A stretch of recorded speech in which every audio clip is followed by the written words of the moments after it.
Hi students, this video is all about your brand new student workbooks. If you're a freshman, you should have received PBL Research 1, Applied Research Community Connections. If you're a sophomore or junior, you should have received PBL Research 2, Academic Research, Place and Multimedia Curation. This video is going to go over chapters 1 through 3 in your workbooks.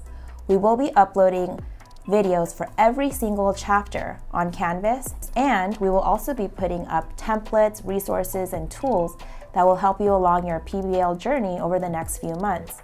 So it is very important that you check your Canvas course regularly so that you can be updated and also have a lot of access to different tools that will help you be successful. Please go ahead and open your workbooks and go to the page that looks like this, the very first page, which is page 1. Go ahead and write your name, but don't write your mentor or your group ID yet because you don't know that information. So here we have page 1, and if you notice something, my digital copy has page numbers, but yours unfortunately doesn't. There was like a tech glitch and they did not get the page numbers. So go ahead and watch me talk to you in the next clip, and we'll figure out a way together to make this work. All right, so unfortunately, we don't have page numbers. We are very sorry about that. However, we have a workaround. So your teacher is going to be providing you with these little Post-its here. And what I did was I wrote chapters 1 through chapter 11. So I'm going to go ahead and go to the cover page for chapter 1. Looks like that. And I'm going to put the Post-it there. So what I've done already was that I have put in the chapter Post-its on each of the chapter cover sheets like that, so you can see it's all the way until chapter 11. And another step you can take is you could look at the table of contents, and as you can see it says chapter 1 page 5. I think it would be very helpful if you wrote down the page number for each of these cover pages. So then chapter 2 starts on page 21, so I'm going to go to chapter 2 and then I'm going to write 21. So if you look at the cover page, it has the correct page number that corresponds with the table of contents. If you want to be extra amazing and you're super bored during Thanksgiving break while you watch Disney Plus shows, you can paginate the entire book if you want to. In fact, if you do, that would probably make your life a lot easier when we get back from Thanksgiving break and really get into the workbook. Thank you. We're going to move on to discussing chapters 1 through 3. So here is the table of contents, and both books are actually pretty identical. The only differences are the expectation section and the writing section. So we know that PBL 1 students are writing a proposal while PBL 2 students are writing a research paper. Both of these writing products are very rigorous and require a lot of research and a lot of work, but they are very different in structure and style and purpose. So that's why those sections are quite different. But we made sure that all the page numbers and the chapters are identical just so that we can reduce any confusion.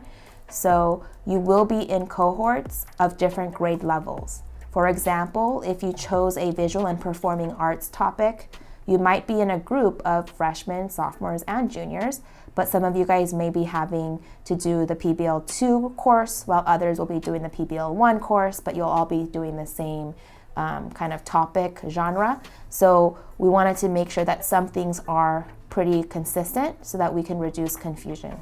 Here we have chapter 1, project overview, calendars, and expectations. We already provided you guys with this expectations overview and our Círculos PBL framework. We talked about this at our assembly at the Grand Central Art Center, and we discussed how the year 1, grade 9 expectations are slightly different than grade 2, so I'm not going to go over that again. Here is our Círculos PBL framework, which we already explained.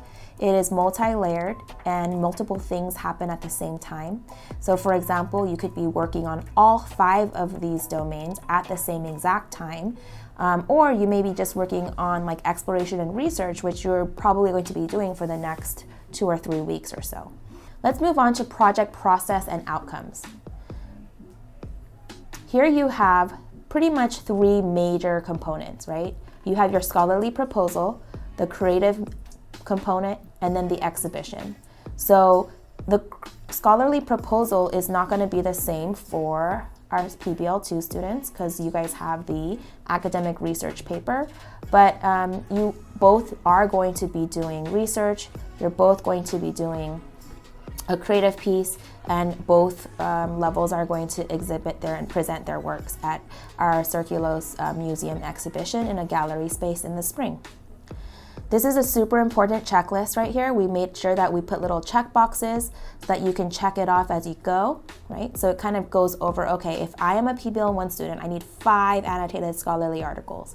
If I'm a PBL student, I need 8 annotated scholarly articles with article tags, and I'll go over article tags in another video. You will need student-led research, which includes the observation, survey, interview, or experiment. You will need a completed proposal with citations. You can choose to do MLA or APA citations, and this section is in the writing chapter, so don't worry about it yet. Everyone is doing the creative piece, everyone's doing a presentation, everyone is writing an abstract for our catalog, and you are all doing 5 reflections.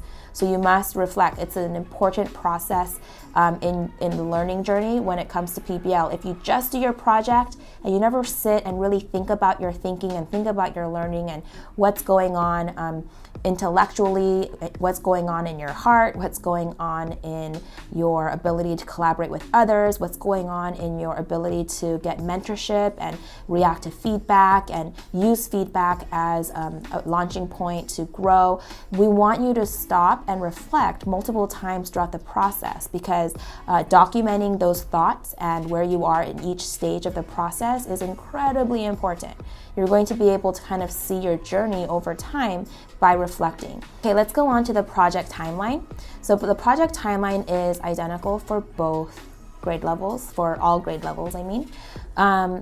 As you can see, you've already done this. Yay, everyone has turned this in. Okay, so you can actually go ahead and check this off. I made sure every single person turned this in, and I already met with the ones who didn't, and we already have a plan for how we're going to work this out. So let me go ahead and check that off. All right, Curator Check-in by November 22nd.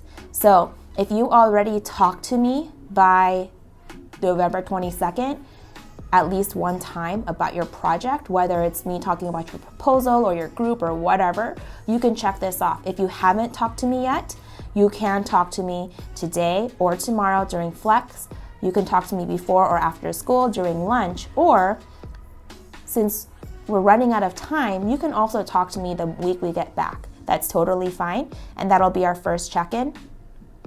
The only thing is that if I didn't sign your check-in form, make sure I do, so that you have proof that we talked at least one time. And I'll explain that in a second, because I'm gonna show you guys the Curator check-in forms, actually the mentorship log, which has all of the check-in forms for all the people that you're going to be talking to about your project. Here we have our December due dates. So we have our driving question. This is due by the 13th, Friday the 13th. And I will have an entire lesson and a video just dedicated to that one sentence driving question that is going to drive your research for the next 3 months. You also need to have another check-in with me before the 18th. That's the week of, I believe that's the last week before we go off to winter break. So you need to hurry up, because the best experiences are the ones where students feel that they have the most support from adults in the room, including the curators, the mentor teachers, and the community partners. So I want you guys to use us to your advantage. We know things and we have resources that could benefit you greatly, and we're going to be asking really good questions and challenging you every step of the way. So the mentorship is a huge part of this process. You can't do project-based learning without mentorship. You also need to complete your first reflection. So you can go ahead and look at the different due dates. Here we have all the due dates, and at the end, your final paper is due in February. It's February 14th, okay? And then your final creative component is due March 6th. We are not changing any deadlines. So if something is due on March 6th, it's due on March 6th. So you must make sure that you stick to that deadline, and your mentor teacher could even change the deadline to make it earlier, just to ensure that you turn it in. So your mentor teacher may say like, if the final product is due on March 6th, I'm gonna make my cohort turn it in on March 2nd. So you need to make sure that you're ready, that you are working very diligently to get everything done. We do not want procrastination, so we're gonna be checking in all the time, and we don't believe that you can create a high quality product and project at the last minute. Many of the projects require a journey, a story that unfolds over time, and you can't unfold a story that's supposed to take like 8 weeks in 2 days. It's just not possible. All right, so we want you to make sure that you stick to these deadlines. In order to make you stick to these deadlines, we put everything on a calendar. So you could see your December calendar, your January calendar. So it tells you everything that's due, right? All the deadlines are in yellow, okay? This is by appointment only, so we made this blue, and all the green boxes are just reminders. So it tells you kind of like what to think about that's coming up next. When you go, and then there's also checklists here too. So we went extra. We wanted you to know all the deadlines 3 times, okay? So you know it one time here in like a full-on list, you know it on your calendar, and you're reminded again on the bottom of each calendar, there's another checklist here that you can check off. All of these checkpoints are created not to make your life harder, but to make your life easier. So I've been able to mentor hundreds of students over the last 4 years on different project-based learning experiences. And this is the number one thing that sets apart a great project versus a not so great project.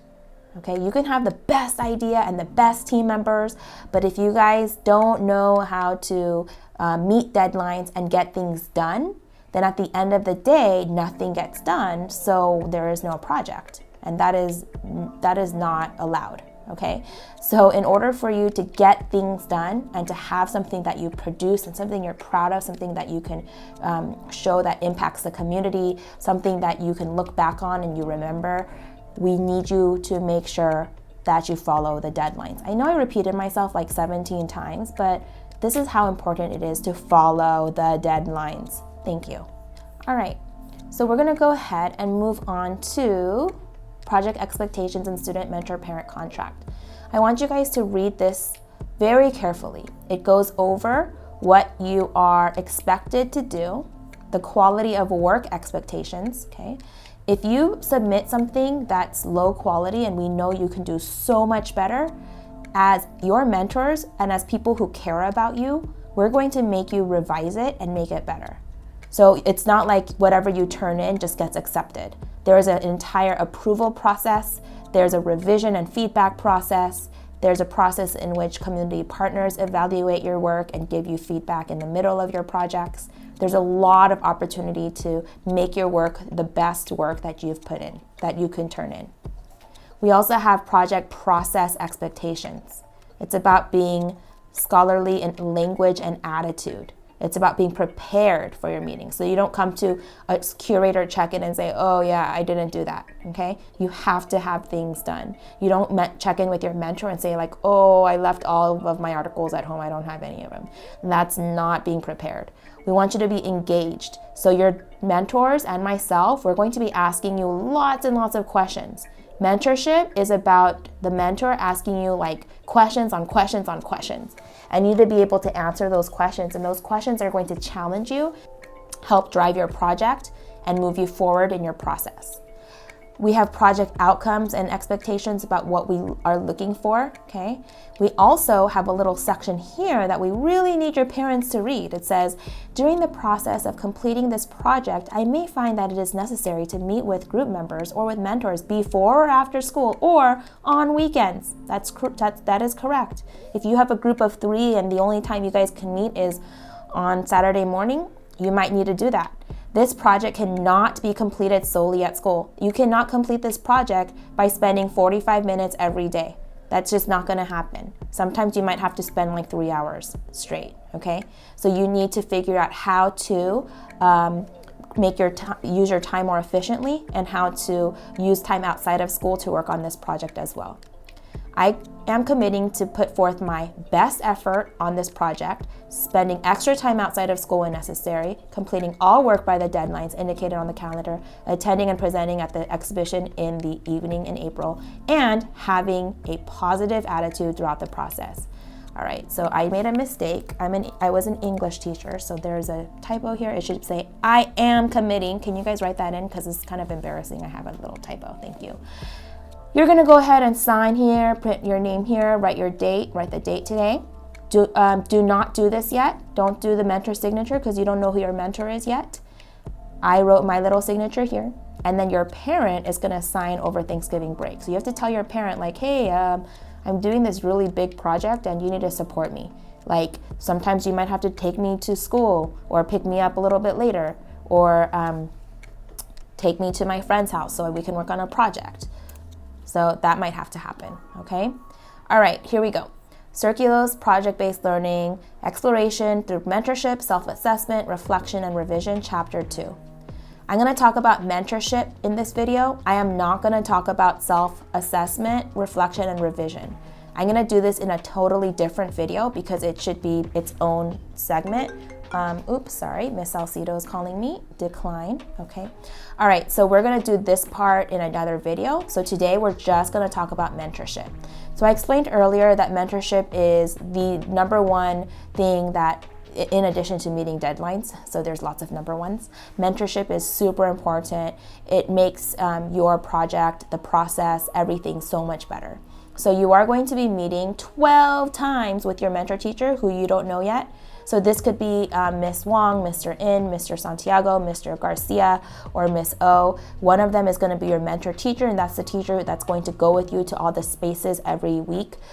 You're also going to have 2 check-ins with your community partner. So if you're at OC Heritage Museum, your community partner could be Mr. Kevin Cabrera, or it could be any of the other curators or education specialists at that museum.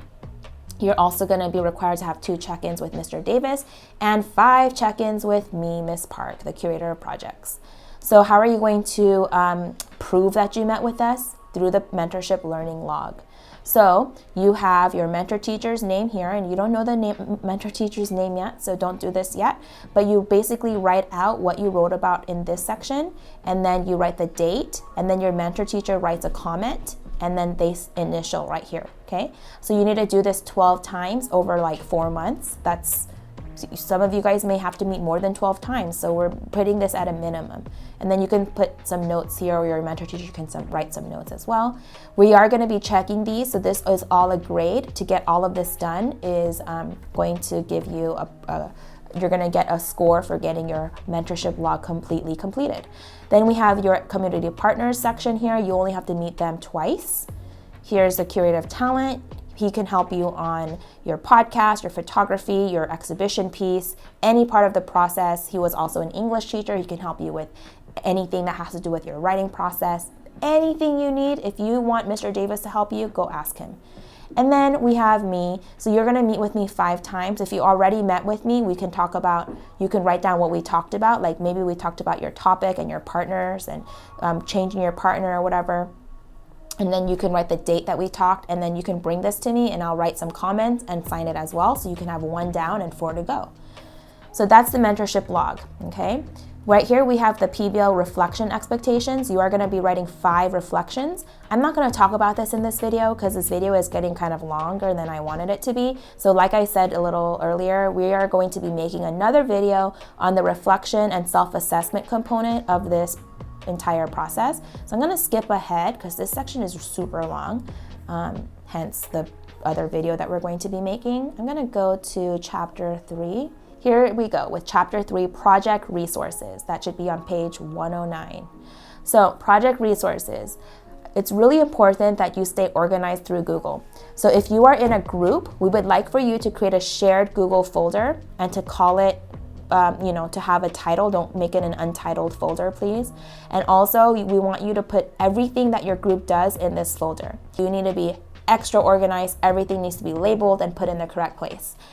In addition to that, we have our PBL online. So you do need to check your Canvas course like we talked about in the beginning of the video. You can also check the Google Drive, Google folder here, which we will be posting all of the information on as well, okay? But the best place to look is Canvas. So that's where you'll find everything, including the videos, including this video. We also have our universal themes and generalizations, our depth and complexity icons, and then we also have our content imperatives. You might be thinking, I don't know what these things are. Some of you guys might know if you were here last year, but these are the components that we're including in our driving question, and that is another video. So I believe I just completed everything I wanted to talk to you guys about, chapters 1 through 3. If you have any questions, feel free to email me. My email is deborah.park@sausdlearns.net, and I will get back to you as soon as I can. And I want you guys to take the time this week. I know that you're going to relax and enjoy your awesome Thanksgiving break. But if you have a chance during the week where you're a little bit bored or your parent asks you to do some homework or look academic, then what you can do is sit down with your book and go over it. I want you guys to understand this book and know all of the different tools in it.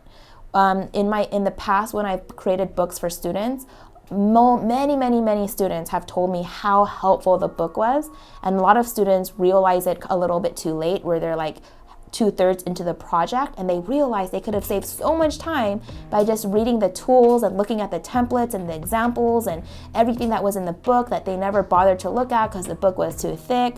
Don't be that kid. Okay, so go ahead and look at the book and look at all of the things that we provided for you, because you will be using these on a daily basis. And yes, I know they're heavy, and I know you have to put them in your backpacks and carry them every day, but that's just part of being a student. So you do need to take these books home, use them at home, because you will be using a lot of the tools every single day to work on your project. All right, that is the end of my video, and I hope you guys have a lovely Thanksgiving break. Bye.